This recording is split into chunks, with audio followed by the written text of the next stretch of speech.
의정부에서 철수한 7사단장 유재흥 준장은 6월 26일 오후 7시 육군본부 전방지휘소가 설치된 창동의 노회면 지서에서 총참모장 최병덕 소장으로부터 의정부지구 전투사령관에 임명되었습니다. 최병덕 소장으로부터 이 지역에 투입된 모든 부대를 지휘하여 의정부를 탈환하라는 명령을 받은 의정부지구 전투사령관 유재흥 준장은 부대를 통제할 수 있는 통신망이 마비되어 가용 부대의 소재와 병력 규모를 파악할 수 없었기 때문에 육군본부 연락장교단장 이용문 대령에게 각 연대의 소재를 파악하도록 지시하고 각 연대장들을 지휘본부로 소집했으나 6월 27일 오전 4시까지 지휘본부에 도착한 지휘관은 5연대장 최창원 중령과 1연대장 함준호 대령뿐이었습니다. 6월 27일 오전 8시 무렵 유재흥 준장이 파악한 창동 지역에 있는 국군 부대는 모두 5개 연대로 각 연대의 병력은 300명에서 700명 정도에 불과했습니다. 따라서 5개 연대라고 하지만 실제 병력은 1개 연대에도 미치지 못했으며 1연대는 우이동, 3연대는 수유리, 5연대와 16연대는 수락산 서남단에 위치하였고 25연대는 백석천에서 철수한 후 우이동의 1연대 근처에 집결해 있었습니다.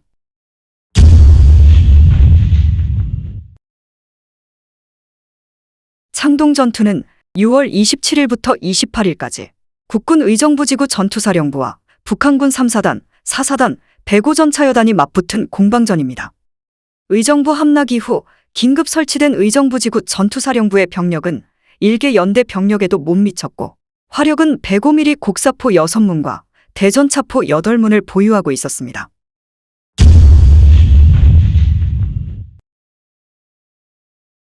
북한군의 남침 계획은 동두천 의정부 방향으로 진격한 북한군 4사단이 3번 도로에서 국군을 견제하고 포천 의정부 방향으로 공격한 북한군 3사단이 43번 도로와 47번 도로를 따라 서울을 동쪽에서 포위하면 4사단의 우익을 담당한 북한군 1사단이 개성문산 서울로 이어지는 1번 도로로 진출하여 서울을 서쪽에서 포위하고 고속기동부대인 105전차여단이 2일차에 투입되어 신속히 한강교를 점령하여 한강 이북의 국군 퇴로를 완전히 차단하도록 되어 있었습니다. 동두천, 포천을 공격한 북한군 1군단 예하 4사단과 3사단, 고속기동부대인 105전차여단은 전쟁 개시 1일차에 동두천과 포천을 점령하고 2일차에 서울을 점령하기 위해 3번 도로 및 43번 도로를 따라 계속 공격하여 국군의 퇴로를 차단한 후 2단계 작전을 준비하도록 되어 있었으나 실제 전투는 북한군 계획과는 다르게 전개되었습니다. 6월 27일 북한군 4사단은 서울을 북쪽에서 공격하기 위해 3번 도로를 따라 수유리 지역까지, 북한군 3사단은 서울을 동쪽에서 공격하기 위해 43번 도로를 따라 광진구 화양동까지, 105전차여단은 서울 동북쪽 4km 지점인 정릉까지 진출해 있었습니다. 43번 도로를 따라 기동했던 107전차연대는 6월 25일 오후 늦게 의정부 부근까지 진출했지만 최초 47번 도로로 기동했다가 도로 유실로 역행군하여 다시 43번 도로로 기동한 109전차연대는 6월 26일 오후 늦게 의정부에 도착했으며 3번 도로로 기동했던 203전차연대 2대대는 국군의 강력한 저항을 받고 6월 27일 새벽에야 의정부에 도착할 수 있었습니다. 북한군은 의정부를 점령한 후 서울을 점령하기 위해 이계 보병사단이 보유한 보병 18개 대대, 122mm 곡사포 23문, 76mm 곡사포 83문, 120mm 박격포 53문, SU-76 자주포 23문과 T-345 전차 93대 등 막강한 병력과 화력을 투입했습니다.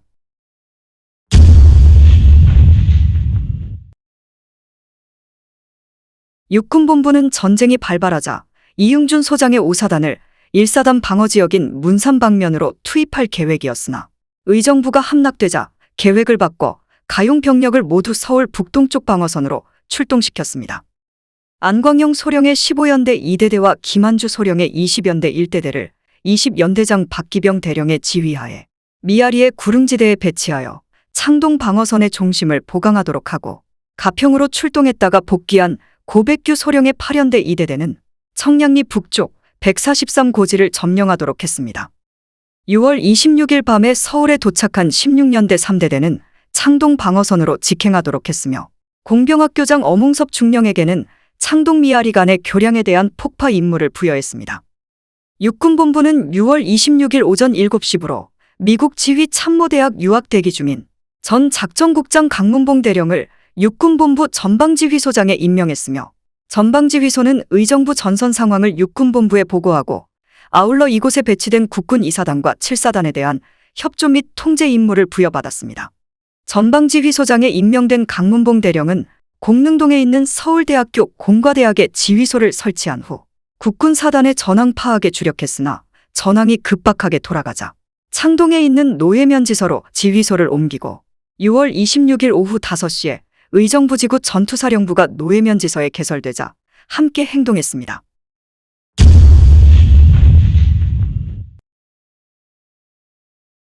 의정부지구 전투사령관 유재흥 준장과 육군본부 전방지휘소장 강문봉 대령은 6월 27일 오전 4시에 백석천 저지선이 무너지고 오전 4시 30분경 북한군 전차가 창동에 나타나자 이에 대한 대책을 수기하고 있던 중 총참모장 최병덕 소장의 방문을 받았습니다.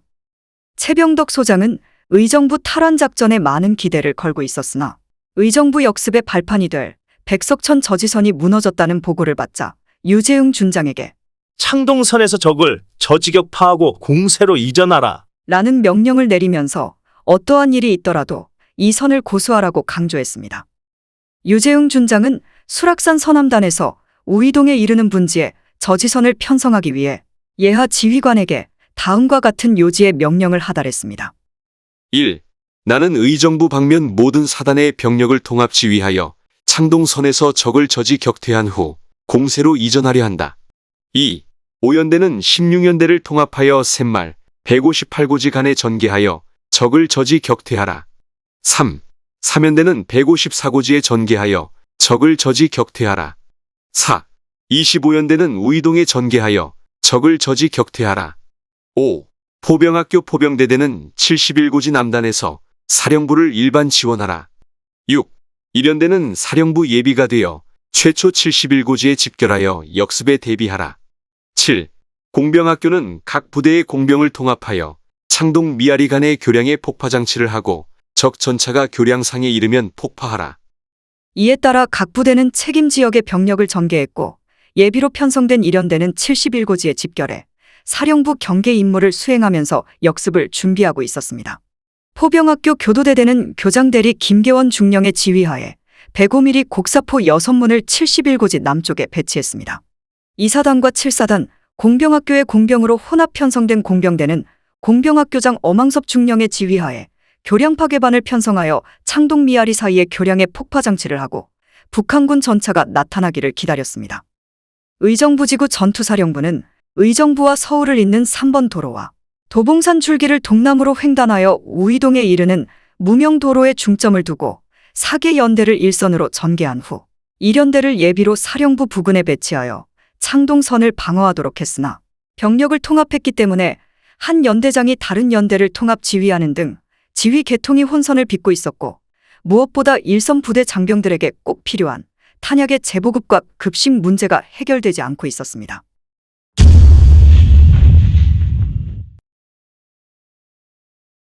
(6월 26일) 저녁 총참모장 최병덕 소장으로부터 역습 명령을 받은 의정부지구 전투사령관 유재흥 준장은 적정을 수집하기 위해 전투정찰대를 의정부 방향에 투입하기로 하고 6월 27일 새벽 25연대 나고병을 주축으로 혼성 편성된 2개 중대 규모의 전투정찰대를 파견했습니다. 6월 27일은 짙은 먹구름이 하늘을 뒤덮고 가끔 부슬비가 내리고 있었기 때문에 오전 4시가 지났는데도 지척을 분간하기 어려울 만큼 어두웠습니다. 이런 상황에서 25연대 3대 대장 고동절 소령이 지휘하는 전투정찰대는 숨 이상의 북한군이 집결하고 있는 성황당 마을로 들어가다가 기습적인 사격을 받고 분산되어 정찰 임무를 포기하고 철수했습니다. 그로부터 얼마 후 전투정찰대가 창동 방어진지로 복귀하기도 전에 북한군 전차부대가 창동 방어선 정면으로 접근하기 시작했습니다. 하반신이 겨우 들어갈 정도의 개인호가 일렬로 연결된 창동 방어선은 북한군의 포격에 매우 취약했고 방어 중심도 거의 없었습니다. 포병대대 105mm 곡사포 6문이 접근하는 북한군 전차부대 대열에 포격을 가하자 진지에 배치된 보병부대도 일제히 소총사격을 시작했습니다. 대전차 화기가 절대적으로 부족한 상황에서 국군 보병부대와 북한군 전차부대의 대결은 중과부적이었으며 북한군 전차부대는 지난 이틀간의 전투에서처럼 국군 포화에 개의치 않고 3번 도로를 따라 계속 전진해 왔습니다. 이러한 북한군의 진격 기세에 눌린 국군 보병부대는 얼마 남지 않은 실탄이 모두 소모되자 하나 둘씩 진지를 이탈하기 시작했습니다. 전황을 주시하던 의정부지구 전투사령관 유재흥 준장은 지형적으로 불리한 창동 방어선은 더 이상 유지가 어렵다고 판단, 각 부대를 철수시켜 미아리 고개에서 저지하기로 결정하고 각 부대 연락장교에게 미아리로 철수하라는 명령을 전달한 후 오전 11시에 사령부를 149고지 남쪽으로 이동시켰습니다. 그런데 전황이 급변하면서 연락장교들이 명령을 해당 부대에 전달하지 않고 사령관의 뒤를 따라 후퇴하게 되자 독전대와 나고자 통제선에 배치되었던 헌병들도 흩어지고 말았습니다. 창동 방어선에 배치된 전투부대는 분대, 소대, 중대 단위로 그 후퇴 규모가 증가하게 되었고 그 결과 국군은 북한군에게 결정적인 피해를 주지 못한 채 또다시 후퇴하게 되었습니다. 북한군과 제일 먼저 교전한 국군 5연대는 불암산을 거쳐 태능으로 철수했고 그 좌우측에 배치된 국군 16년대와 3연대는 태능 미아리 북한산 등지로 분산되었습니다. 김계원 중령이 지휘하는 6문의 105mm 곡사포는 일제히 포문을 열어 북한군 대열을 분산시키고 공격을 둔화시키기 위해 노력했으나 1시간이 지나 포탄이 떨어지자 미아리 고개로 철수했습니다. 71고지의 방어진지를 편성한 일연대장 함준호 대령은 북한군의 포격이 시작될 무렵 오봉산에서 철수 중인 3대대 병력을 수습하기 위해 연대 작전주임 송성삼 대위와 통신대장 김순정 대위를 대동하고 우이동으로 향하던 중 수유리에서 북한군의 기습적인 사격을 받게 되었고 함준호 대령이 차를 멈추라고 명령했지만 운전병이 총탄에 맞아 부상하는 바람에 차는 민가를 들이받고서 멈춰 섰습니다. 송성삼 대위는 개울로 굴러 떨어졌고 김순정 대위와 운전병은 민가로 뛰어들어 구사일생으로 살아났지만 함준호 대령과 호위연병은 이어진 북한군의 사격을 받고 그 자리에서 전사했습니다. 전사한 시각은 6월 27일 오전 11시 30분이었습니다. 함준호 대령이 전사하고 얼마 후 일연대 진지는 돌파되었고 연대는 부연대장 이휘권 중령의 지휘하에 미아리로 철수했습니다. 연대장급 이상의 국군 고위 지휘관 중 첫 번째 전사자인 함준호 대령은 1921년 서울에서 태어났으며 경기도립 고등상업학교를 수석으로 졸업하고 서울대학교 법과대학의 전신인 경성법학 전문학교에 입학한 수재로 1946년 2월 18일 군사영어학교를 졸업한 후 임관했습니다. 사면대장 시절 여순반란 사건을 진압했으며 이후 5사단 부사단장을 거쳐 전쟁 발발 직전 7사단 일연대장으로 부임했습니다. 함준호 대령은 병력 수습을 위해 이동하기 전 일대대 장병 300명 앞에서 훈시를 했습니다. 지금 우리의 수도 서울은 풍전의 등화와 같다.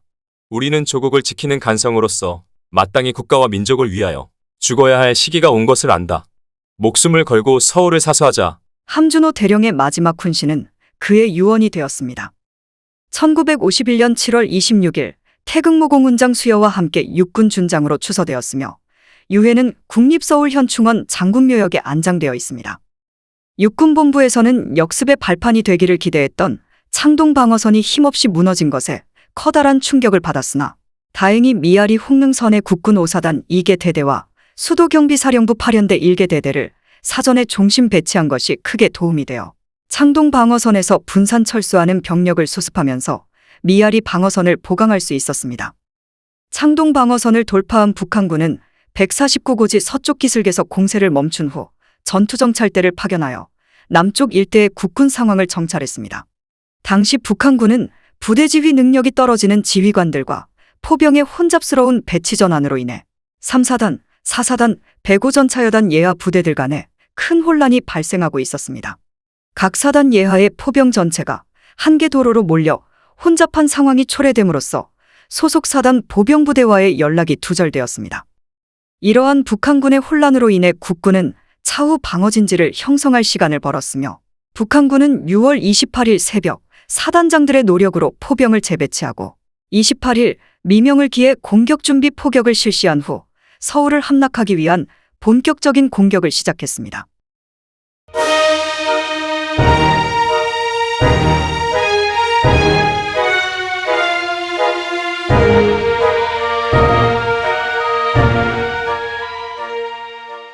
서울 방어를 위한 최후 방어전이 전개될 미아리곡에는 103고지에서부터 164고지로 연결된 능선이 북쪽을 향해 횡격시를 이루고 있으며 이 능선 북쪽 키스카단에는 정능천이 동쪽으로 흐르고 3번 도로가 고갯마루를 통과해 서울로 이어져 방어에 유리한 지형이었습니다. 미아리곡의 동쪽 2.5km 지점의 143고지는 경춘가도, 경원선 등 주변을 감지할 수 있는 중요 지형이었으며 기름교와 중랑교는 북한군 전차의 진출을 지연시킬 수 있는 유일한 장애물로 전술적으로 매우 중요했습니다. 미아리 전투는 미아리지구 전투사령관으로 임명된 5사단장 이응준 소장과 7사단장 겸 의정부지구 전투사령관 유재응 준장이 미아 삼거리를 중심으로 동쪽과 서쪽으로 책임지역을 분담하여 6월 27일 오후부터 28일 새벽까지 북한군 3사단, 4사단, 105전차여단과 벌인 공방전입니다.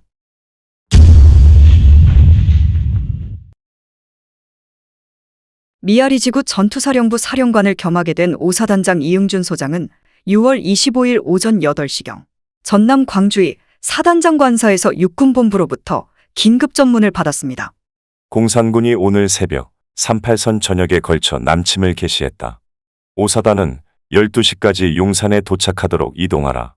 는 내용이었습니다. 5사단은 미아리로 출동하기 전까지 전남 광주에 사령부를 두고 15연대는 전주, 20연대는 광주에 주둔하고 있었고 독립대대는 함양에서 지리산과 백운산 등지에 공비를 토벌하고 있었습니다.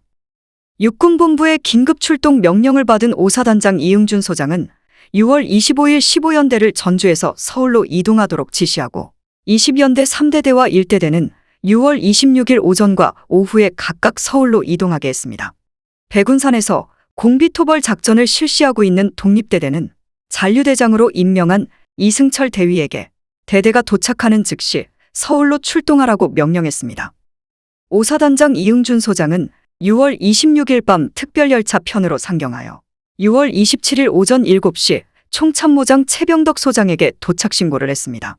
최병덕 소장은 이응준 소장에게 미아리로 가서 의정부 방면에서 철수하는 병력을 수습하고 청량리 북쪽에 배치할 8연대 1개 대대를 통합 지휘하여 수도 서울을 방어하라. 라고 지시했습니다. 이에 이응준 소장은 참모장 박병권 대령, 정보참모 김용주 중령, 작전참모 문영태 중령을 대동하고 헌병대장 박창록 대위와 함께 6월 27일 오전 10시에 미아리에 도착하여 103고지에 전방지휘소를 설치하고 군수참모 서경택 소령에게는 현재의 전쟁기념관 자리인 18연대에 설치한 후방지휘소를 지휘하도록 했습니다.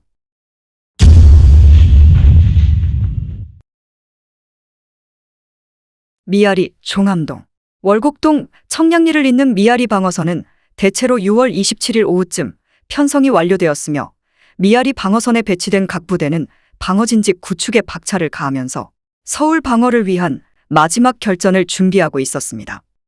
미아리 방어선에는 헌병사령부와 각 사단 헌병대의 헌병들이 나고자 통제선과 수용소를 설치했으며 창동선에서 철수한 병력은 일단 여기에 수용되어 식사를 한 다음 장교 3, 4명에 병사 8, 90명으로 임시중대를 편성해 지정된 진지에 배치되었습니다.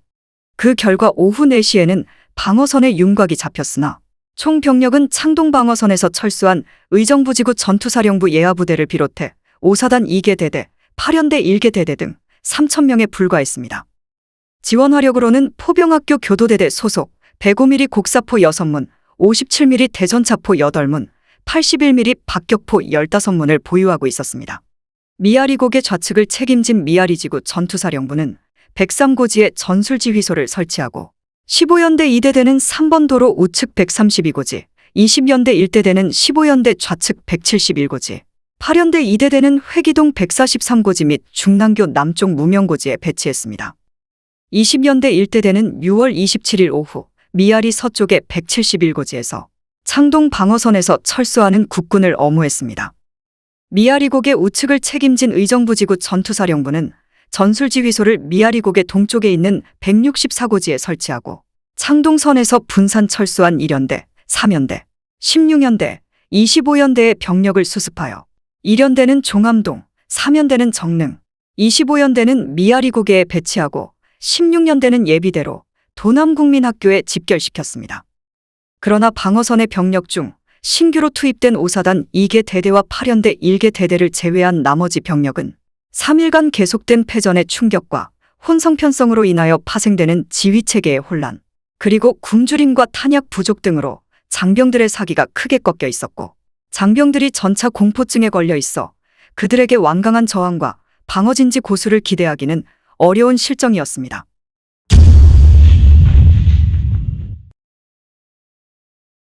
창동 방어선을 무너뜨린 북한군이 6월 27일 오후 5시에 20여 대의 전차를 앞세우고 기마부대를 후속시켜 미아리 방어선으로 다가오자 그 좌측 방어선에 배치된 김한주 소령의 20연대 1대대가 북한군을 향해 집중사격을 가했습니다. 강력한 저항에 부딪힌 북한군이 한 대의 전차를 버리고 후퇴함으로써 20연대 1대대는 서전을 승리로 장식하고 사기가 올라갔으며, 김계원 중령이 지휘하는 105mm 곡사포 6문이 퇴로를 차단하는 포격을 계속했던 탓인지 북한군은 일몰 후에도 별다른 움직임을 보이지 않았습니다. 포로로 잡힌 북한군 전차병은 위력 정찰 중에 붙잡혀 분하다고 하면서 우리 지휘부에서 초전에 국방군의 저항이 의외로 강한 것에 놀랐으나 전차를 상대하는 화기가 국방군에 없다는 것을 알게 된 후로는 보병 간의 전투를 피하면서 전차를 주로 투입하는 전법으로 전환했다. 라고 진술했습니다.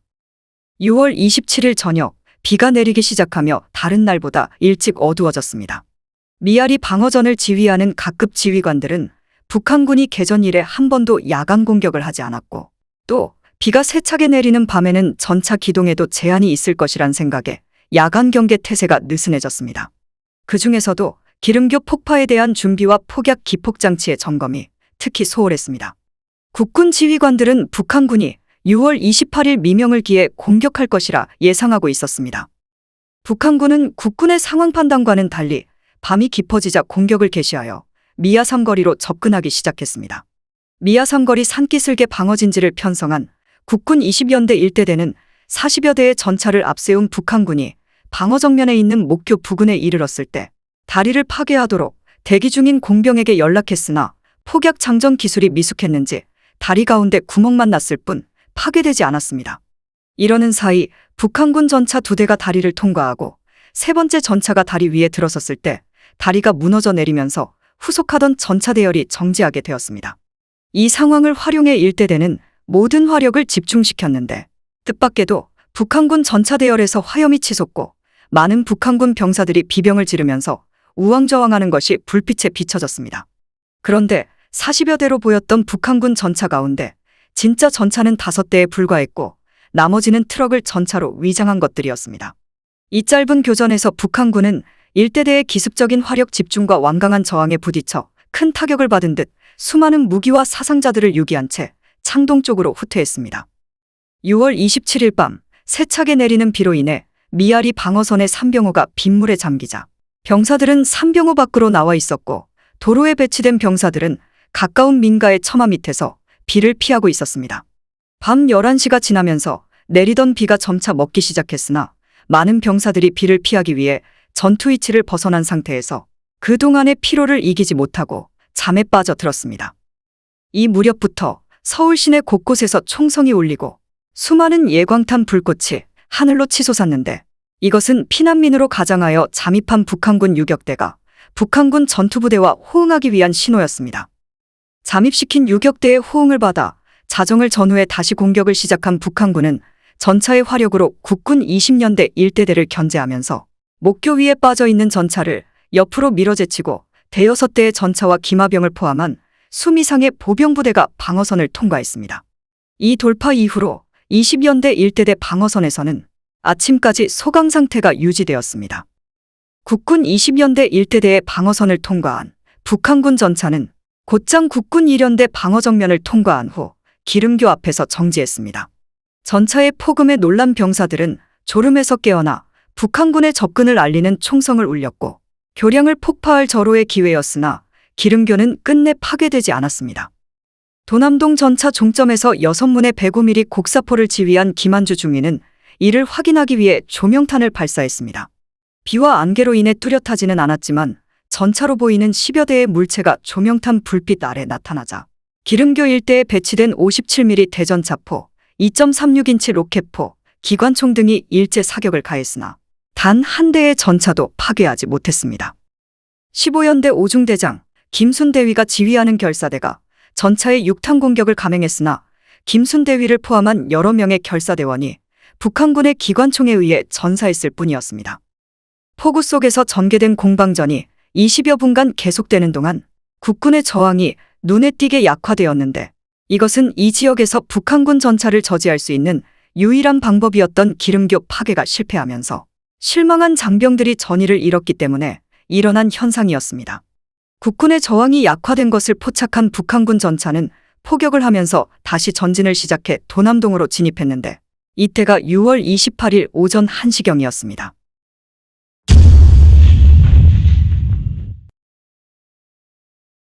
(6월 27일) 오전 11시 총참모장 최병덕 소장은 육군본부 참모 및 재경부대장 회의를 긴급 소집하여 육군본부의 서울 철수와 함께 한강 인도교 및 철교 폭파 계획을 발표했습니다.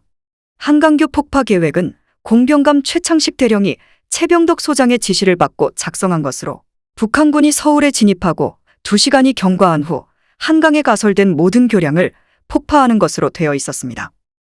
회의 진행 당시에는 북한군이 6월 27일 오후 2시에 서울로 진입할 것으로 판단하여 오후 4시에 폭파할 예정이었으나 수도경비사령관 이종찬 대령이 서울시민 피난 조치도 강구하지 않고 군이 먼저 철수한다는 것은 있을 수 없는 일이며, 더욱이 시민은 물론 서울 북쪽에서 전투 중인 국군의 유일한 퇴로인 한강교를 조기에 폭파한다는 것은 언어도단이라고 반대했습니다.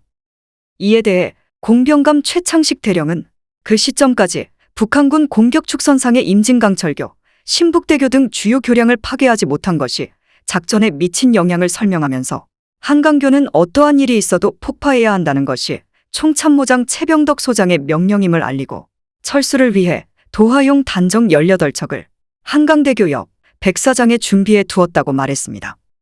한강교 폭파에 대해 격론이 벌어졌지만 회의는 흐지부지 끝났습니다. 회의 후 총참모장 최병덕 소장은 육군본부의 서울 철수를 급히에 붙이도록 지시하고 일선부대에 대한 아무런 조치 없이 6월 27일 정오 무렵 시흥의 육군보병학교로 철수하기 시작했습니다.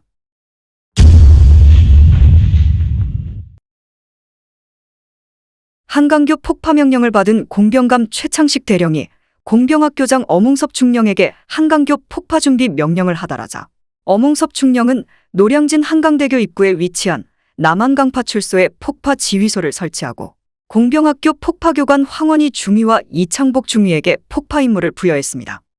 한강 인도교 폭파는 황원희 중위, 복선인 경부선 철교 폭파는 이창복 중위, 상하행선 2개로 구성된 경인선 철교 폭파는 제1공병단 이몽순 중위에게 부여했으며, 폭파에 소요되는 폭약 7,000파운드를 수령한 이들 교량 폭파조는 6월 27일 정오에서 오후 3시 30분 사이에 폭약 설치를 완료했습니다.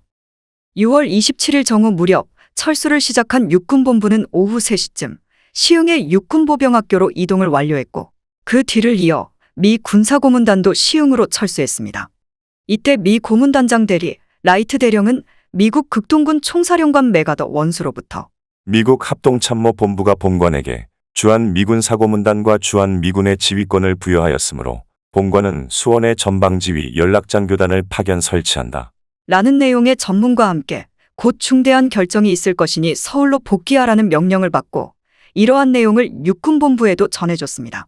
이에 육군본부는 다시 서울을 고수하기로 결정하고 한강교 폭파를 연기시킨 다음 오후 6시 무렵 서울로 복귀하여 미아리 방어전에 전력을 기울이게 되었습니다.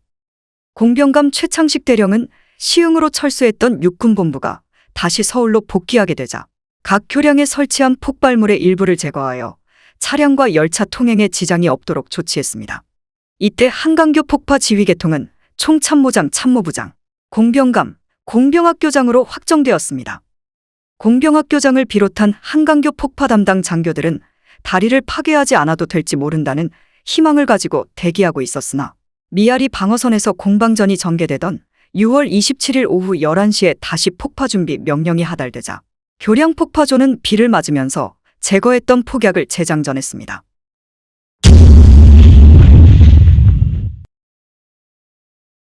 총참모장 최병덕 소장은 6월 28일 오전 1시 45분을 전후하여 육군본부 전방지휘소장 강문봉 대령으로부터 도남동에 북한군 전차가 진입했다는 상황 보고를 받자 지체 없이 공병감 최창식 대령에게 지금 적전차가 시내에 들어와 도남동을 지나서 동서문 쪽으로 향하고 있다.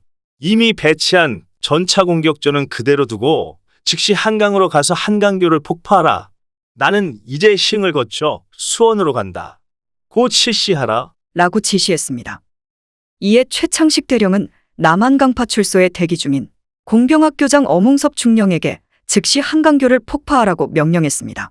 이때 한강 인도교 위에는 헌병들의 제지에도 불구하고 몰려든 피난 인파와 차량들로 인해 큰 혼잡을 이루고 있었습니다. 이 혼란 속에서 이시영 부통령이 한강 인도교를 건너고 얼마 뒤에 폭파 신호를 확인한 폭파 담당 장교 3사람이 도화선에 점화하자 몇 분 뒤인 6월 28일 오전 2시 30분 하늘 높이 치솟는 불기둥과 천지를 뒤흔드는 폭음이 울려 퍼지면서 한강교가 절단되었습니다. 그러나 경인선 철교 상행선과 경부선 철교는 불발로 인해 파괴되지 않았고 책임을 통감한 이창복 중위가 위험을 무릅쓰고 경부선 철교 폭약장전 장소로 달려가서 뇌관을 갈아 끼우고 다시 점화했지만 한 덩어리의 폭약만 폭발하는 데 그쳐 철교 일부분만 손상되었을 뿐 절단되지는 않았습니다. 그로부터 1시간 30분 뒤인 오전 4시에 서울 동쪽의 광진교도 폭파되었습니다. 총참모장 최병덕 소장이 한강대교를 건널 즈음 육군본부에 도착한 오사단장 이응준 소장이 참모부장 김백일 대령에게 전방부대가 한강대교를 건넌 후에 폭파시켜야 한다. 라고 강력히 주장하자 그 의견이 타당하다고 생각한 김백일 대령은 작전국장 장창국 대령에게 한강교 폭파를 중지하도록 명령했으며 그 당시 육군본부와 폭파지휘소 간에 통신선이 가설되어 있지 않았으므로 명령을 전달하기 위해 장창국 대령이 차량으로 출발했지만 피난 차량과 인파로 교통체증이 심해 그가 노들섬 부근에 도달했을 때 한강 인도교가 폭파되었으며 한강 인도교 폭파로 인해 500명에서 800명의 인명과 50여 대에 이르는 차량이 피해를 입었습니다. 한강교 폭파로 인해 서울 지역에 투입된 국군 5개 사단과 지원부대의 퇴로가 차단되고 이로 말미암아 국군 총병력의 46%인 4만 4천여 명의 병력이 흩어져 그 행방이 묘연하게 되었으며 전투부대 및 전투지원부대의 모든 중장비와 공용화기가 한강 북쪽에 유기됨으로써 국군 전력에 결정적인 타격을 초래하게 되었습니다. 이후 이촌동 한강대교 입구에 북한군 전차가 출현한 것은 한강교가 폭파된 지 7시간 30분이 지난 6월 28일 오전 10시 조금 넘어서였습니다. 소련 측 자료에 의하면 북한군 전차는 최초 6월 28일 오전 1시 30분에 서울로 들어왔으나 대부분의 전차가 중앙청, 방송국, 전신국, 교도소 등 주요 시설물을 점령했고 한강교 점령 임무를 부여받은 북한군 전차는 교량으로 가는 길을 몰라 오랜 시간 동안 시가지를 배회하다 겨우 교량에 진출했을 때에는 이미 교량에 폭약이 설치된 후였습니다. 김홍일 소장은 한강다리가 폭파되자 아직도 완전한 전투력을 확보하고 있는 국군 최정예 1사단 소속 5개 연대와 포병 1개 대대가 무참하게 포위 섬멸될 것을 생각하니 비분간개하여 잠을 이룰 수 없었다. 라고 안타까움을 수레했습니다.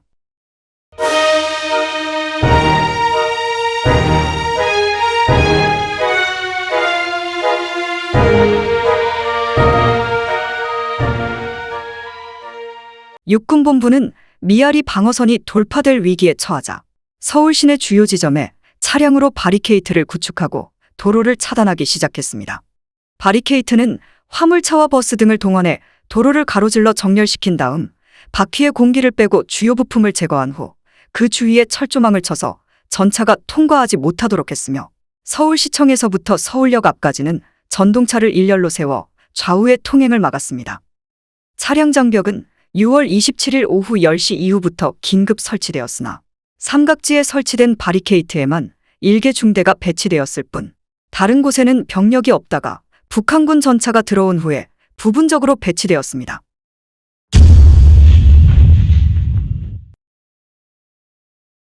헌병사령관 송효찬 대령으로부터 북한군 전차가 시내에 돌입했다는 보고를 받은 참모부장 김백일 대령은 공병감 최창식 대령에게 공병으로 전차 폭파조를 편성할 것을 지시했습니다.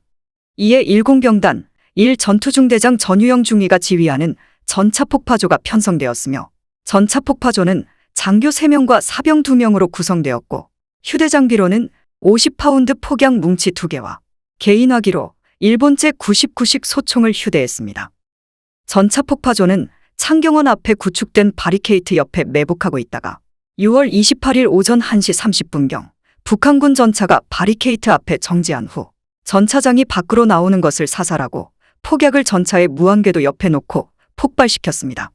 장애물로 세워둔 차량이 불길에 휩싸이면서 마치 전차도 파괴된 것처럼 보였으나 북한군 전차는 기총소사를 하면서 장애물을 밀어붙이기 시작했고 추가로 대항할 폭약이 없었던 전차 폭파조는 대기시킨 민간 차량으로 경인 상행선 철교를 통해 노량진으로 철수했습니다.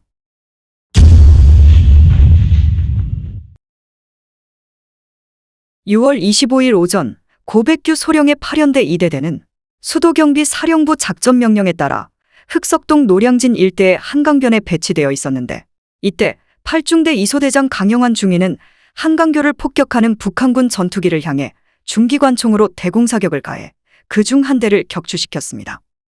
6월 25일 오후 4시경 철수 명령을 받은 8연대 2대대는 육군본부 명령에 따라 6월 26일 아침 연대장 서종철 중령 지휘하에 오후에 가평으로 진출했으나 6월 26일 의정부가 함락되어 서울이 위급하게 되자 26일 밤 서울로 복귀하라는 육군본부의 명령을 받고 다시 이동하여 6월 27일 오후 회기동 143고지에 방어진지를 편성하고 오중대는 중랑교 남쪽 무명고지에 전진 배치했습니다. 대대는 전방에서 철수하는 나고병을 수습하는 한편 피난민을 통제하면서 그들 속에 섞여 침투하는 북한군 편의대 30-40명을 색출하는 전과를 올렸습니다. 북한군은 민간인으로 위장한 편의대를 후방으로 침투시켜 국군의 보급로를 차단하거나 후방 지역을 교란하고 야간의 예광탄으로 북한군 전투부대에 신호를 보내고 있었습니다. 이런 상황에서 탄약 차량을 인솔하던 대대 보급관 방을용 중위가 청량리에서 북한군 편의대의 습격을 받아 전사하고 탄약 차량이 파괴되었는데 이 사실은 보급대원 중 병사 1명이 살아남아 143고지로 달려와서 보고함으로써 알려지게 되었습니다.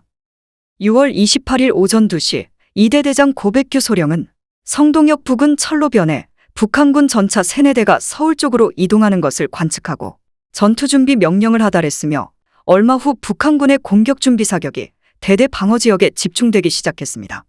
이때는 이미 북한군이 서울 시내로 속속 진입하고 있었기 때문에 서울 외곽에서 북한군과 교전하고 있는 부대는 8연대 2대대가 유일했습니다.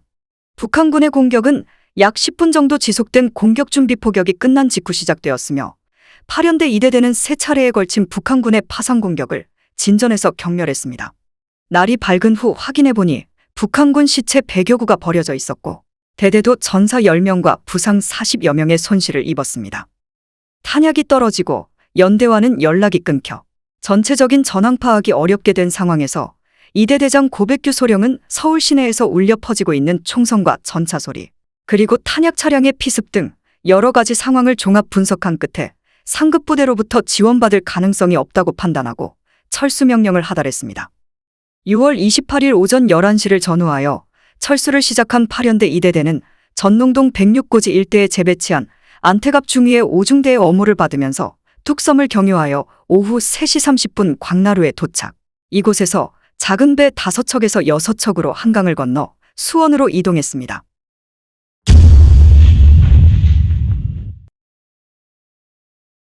수도경비사령부로부터 시가전을 전개하라는 명령을 받은 18연대 1대대는 삼각지 마포간에 1중대와 3중대를 배치했습니다. 김상덕 중위가 지휘하는 1개 중대는 삼각지 일대 민간 건물과 도로변에 배치되어 있었으며 미아리에서 철수한 18연대의 57mm 대전차포 1개 소대 두무는 소대장 유기천 중위의 지휘 아래 18연대 정문 앞에 방열되어 있었습니다. 6월 28일 오전 10시를 전후하여 삼각지 로터리의 2층 집에서 적정을 관측하던 소대원으로부터 북한군 전차가 접근한다는 신호를 받은 소대장 유기천 중위는 선두전차를 포격하여 명중시켰으나 전차는 잠깐 동안 멈칫한 후 한강 쪽으로 이동했습니다. 두 번째 신호를 받은 소대장은 접근하는 2번 전차에 연속 4발을 발사했으나 이번에도 포탄에 맞은 전차가 잠시 주춤하더니 포격으로 정문 옆에 세워둔 탄약차를 폭발시킨 뒤 역시 한강 쪽으로 이동했습니다. 이때 북한군 전차는 모두 10여 대로 57mm 대전차포 포격이 무의로 끝난 것을 본 1중대 3소대장 강성탑 소위는 준비해둔 화염병과 수류탄을 던지면서 6탄 공격을 감행했으나 북한군으로부터 기관총 사격을 받고 전사자만 발생하므로 대원들을 일단 철수시켰습니다. 그로부터 얼마 후 소총으로 무장한 민간인 30여 명이 트럭을 타고 나타나자 이를 수상하다고 직감한 중대장 김상덕 중위가 57mm 대전차포로 트럭을 파괴하고 확인했더니 탑승한 전원이 북한군 편의대들이었습니다. 일전을 치른 중대는 점점 많아지는 북한군을 감당하기 어렵다고 판단하고 퇴로가 차단되기 전에 철수를 시작하여 마포나루에서 한강을 건넜습니다.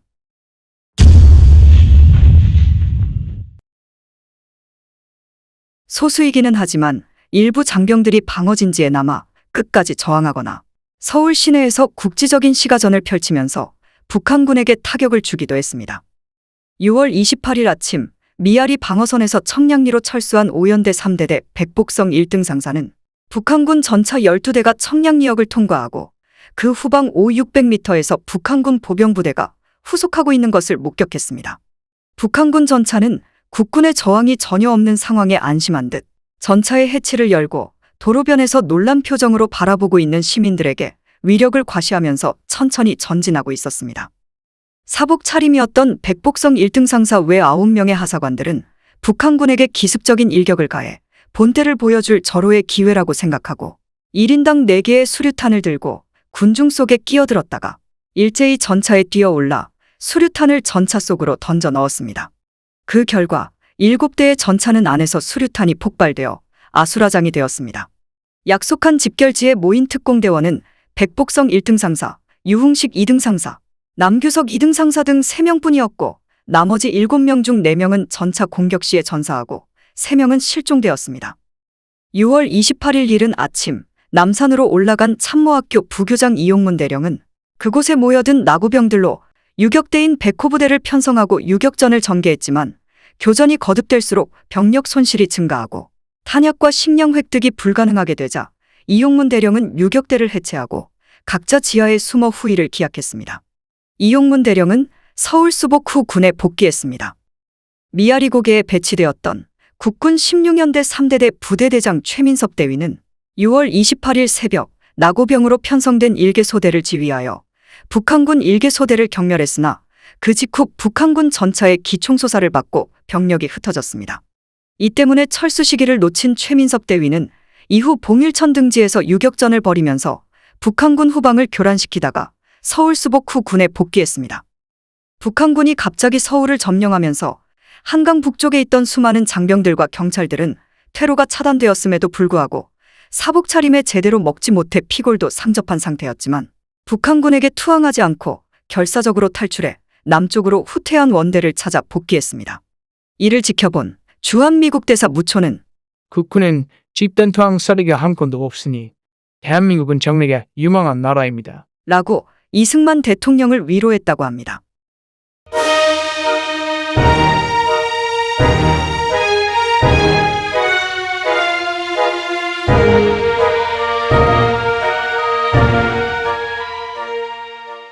북한군 남침으로 인한 대책을 논의하기 위해 비상국무회의가 소집된 것은 6월 25일 오전 11시였으며 이때 회의는 국무총리 서리 겸 국방부 장관인 신성모가 주재했으나 신성모 장관의 전황 설명이 상황을 파악하는 데 전혀 도움이 되지 않자 의정부 전선에 나가 있는 총참모장 최병덕 소장이 복귀하면 전황을 다시 보고받기로 하고 12시에 일단 산회했습니다.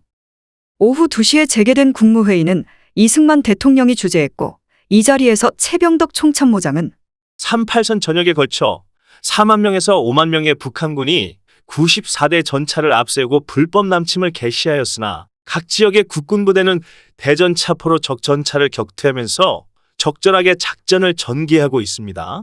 이러한 북한의 침공은 그간에 그들이 벌여온 위장 평화 공세가 별다른 반응이 없자 조급하게 자행한 그들의 상투적인 수단으로 보이며 후방 사단을 진출시켜 역습을 감행하면 능히 격퇴할 수 있을 것으로 봅니다. 라고 보고했습니다. 이에 국무위원들은 이렇다 할 결의사항도 없이 오후 3시 30분에 산회하고 말았으나 이승만 대통령은 이를 심상치 않다고 판단하고 대통령령 제377호 비상사태하에 법령공포의 특례에 관한 건을 공포하고 이어 긴급명령 제1호 비상사태하에 범죄 처단에 관한 특별조치령을 하달하여 반민족적이고 비인도적인 범죄자를 엄중 처단하도록 했습니다.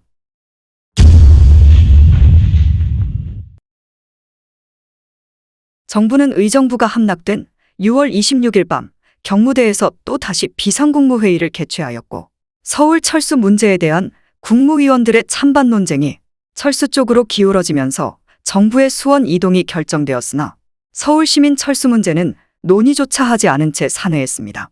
정부는 서울시민 철수는 고사하고 소관 부처의 철수 대책도 전혀 마련하지 않은 채 6월 27일 아침부터 정오 무렵까지 한강을 건너 수원으로 이동했습니다.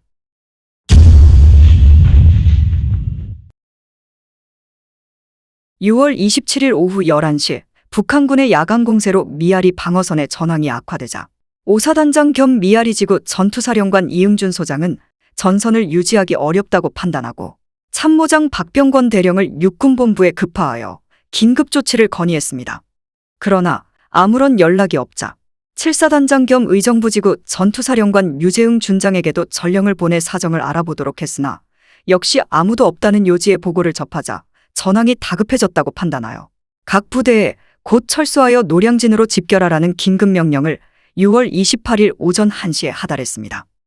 이응준 소장은 헌병참모 박창록 대위와 사병 1명을 지프차에 태우고 철수하는 도중 창경원 입구에서 북한군 전차와 조우하자 이를 피해 왕십리 쪽으로 우회하여 육군본부에 도착했습니다. 육군본부에 있는 참모부장 김백일 대령에게 상황을 알리고 7사단장은 전사했을 것이라고 덧붙이기도 했습니다. 그러나 유재흥 준장은 전날 밤인 6월 27일 오후 9시에 다음날 북한군이 대공세를 취할 경우에 방어대책을 협의하기 위해 육군본부로 총참모장 최병덕 소장을 찾았는데 최병덕 소장은 이 부분에 대한 답변은 하지 않고 육군본부는 한강 이남으로 철수할 것이니 유재흥 준장은 빨리 돌아가서 이응준 소장과 협의하여 미아리 전선을 고수하라 라는 힐책성 지시를 받고 그 길로 전선으로 돌아와 부대를 지휘하고 있었습니다. 육군본부에서는 북한군 전차가 서울 시내로 진입하자 총참모장 최병덕 소장에게 한강 도하를 권유했습니다. 참모부장 김백일 대령은 인사국장 강영훈 대령을 총참모장 수행원으로 지명하고 뒷일은 자신이 맡을 것이니 총참모장을 수행해 출발하도록 했습니다. 이응준 소장은 총참모장 최병덕 소장이 육군본부를 떠난 지 30분 뒤에 그 뒤를 따라 나섰으나 한강 인도교를 200m 앞두고 인도교가 폭파되어 도화지점을 찾아 헤매다가 날이 셀 무렵 서빙고 부근에서 나룻배를 이용해 한강을 건넜고 유재흥 준장은 오전 5시 육군본부에 들렸다가 날이 셀 무렵 반파된 철교로 한강을 건넜습니다.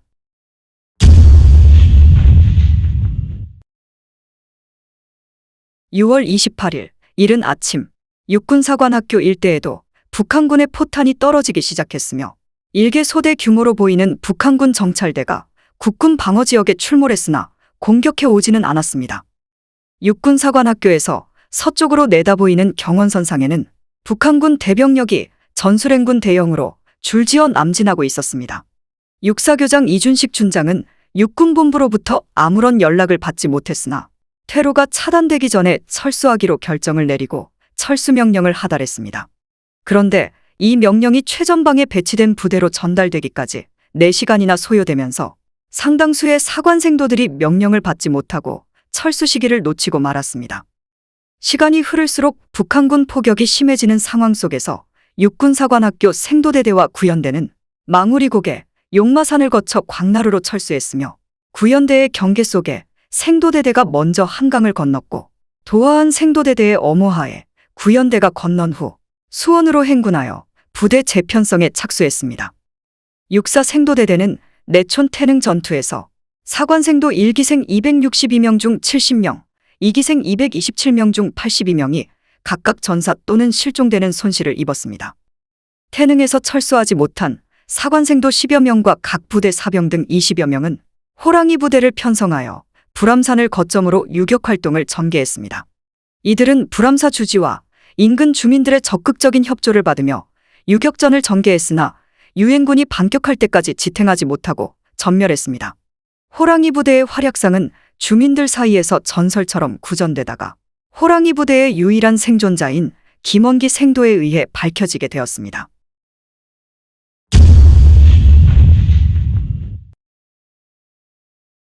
미아리 방어선의 진지를 방어하고 있던 국군 20연대 일대대는 6월 28일 아침 서울 시내에서 울려 퍼지고 있는 총소리를 듣고서야 이미 서울에 북한군이 진입한 사실을 알게 됩니다. 일대대장 김한주 소령은 상급부대와의 교신이 두절된 것과 미아리 고개에 배치되었던 국군이 보이지 않는 상황을 종합한 끝에 철수 명령을 내렸습니다.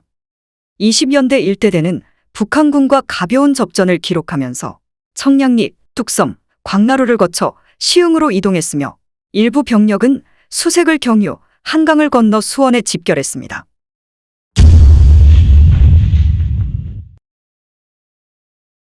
(6월 28일) 걷잡을 수 없는 혼란 속에서 이루어진 국군의 한강 도하 철수 과정을 종합하면 중서부 전선 의정부 방면에 투입된 병력은 주로 광나루, 뚝섬, 한남동과 서빙고의 도선장과 마포 및 하중리 나루터에서, 그리고 서부 전선 문산 방면에 투입된 병력은 행주와 이산포 나루터에서 각각 어선이나 작은 목선 등을 이용해 강을 건넜습니다.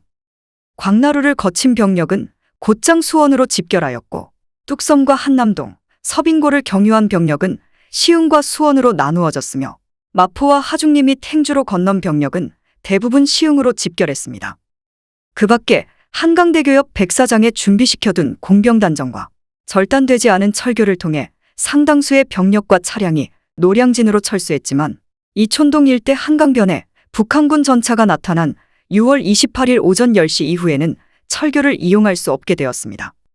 6월 30일 기준으로 한강을 건너 한강방어선에 도착한 병력은 장교 929명을 포함해 12,382명에 불과했습니다.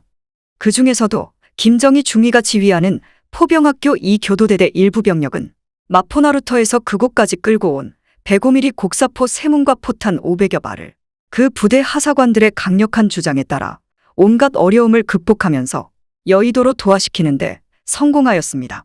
서부전선과 중서부전선에 투입되었던 105mm 곡사포 45문 중 한강을 도하한 것은 이 3문이 유일했습니다. 소련 측 자료에 의하면 북한군은 6월 28일 정오 무렵 서울을 점령했고, 오후 4시 무렵에는 저항하던 국군을 완전히 제압했으며, 서울을 점령한 후 북한군 사사단이 문산에서 남쪽으로 후퇴하는 국군 병력의 퇴로를 차단하기 위해 서울 서북쪽 외곽에 저지선을 구축했습니다.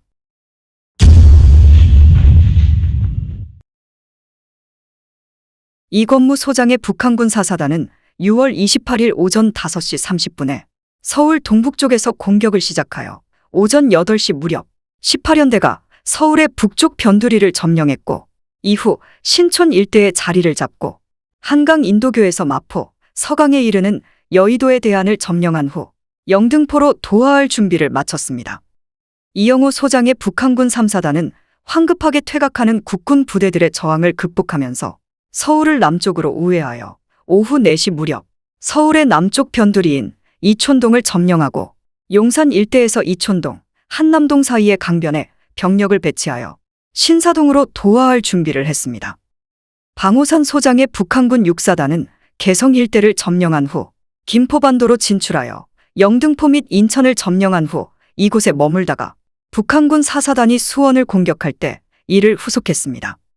최광 소장의 북한군 1사단은 뒤늦게 수색으로 입성했으나 전력 소모가 커 전투를 제대로 수행하지 못하게 되자 이 군단으로 배속이 전환되었습니다. 류경수 소장의 배구전차여단은 6월 28일 오전 5시 30분부터 서울 북동 및 동쪽으로부터 진입한 후 주로 방송국, 발전소, 우체국, 전신국 등 도시의 여타 행정기관을 점령한 후 오후 4시 무렵 서울의 북부와 중심 지역을 점령했습니다. 6월 28일 서울에 진입한 북한군 1군단은 서울 시내의 주요 기관을 장악한 후 그들의 1단계 목표인 서울 점령을 자축하는 축제 분위기 속에서 6월 28일 낮은 그대로 보내고 그 뒤부터 한강 도하를 모색하기 시작했습니다. 북한군의 주공부대인 3사단과 4사단은 서울을 점령한 후 한강 방어선 돌파의 선두부대가 되어 남산, 와우산, 노고산에 관측소를 설치하고 남산 기슭과 신촌 일대의 야포를 박멸하여 화력 지원 태세를 갖췄습니다. 그러나 북한군 사단장들은 서울에서 퇴각하는 국군을 적극적으로 추격하거나 한강의 도선장들을 점령하지 않은 채 결단을 내리지 못하고 모호하게 행동했으며 배고전차여단 역시 서울을 점령한 후 3일 동안 국군을 추격하지 않고 별다른 행동도 취하지 않음으로써 국군에게 한강 방어선을 강화할 수 있는 시간을 주었습니다.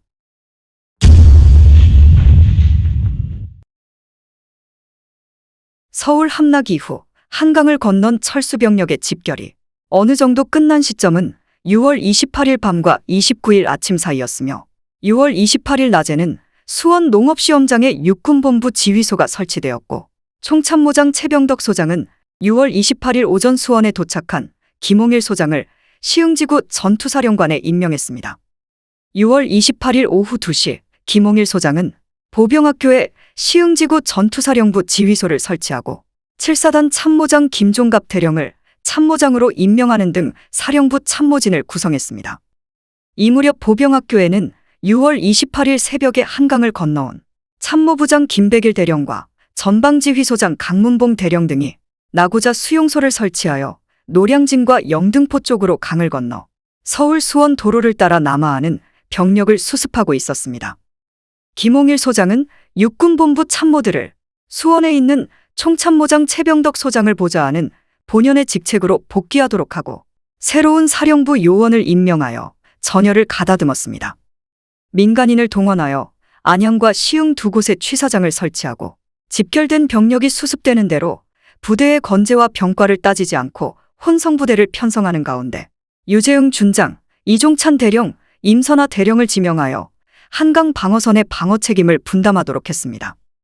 6월 28일 오후 3시를 전후하여 유재흥 준장의 혼성 7사단에는 혼성 2개 대대를 배속하고 이종찬 대령의 혼성 수도사단에는 기갑연대 장갑대대와 8연대 1개 대대로서 사단의 기간을 삼도록 했으며 임선하 대령의 혼성 2사단은 소사 부근의 급편진지를 마련한 기갑연대 기병대대를 수용하여 말죽거리 일대에서 전열을 수습하도록 지시했습니다.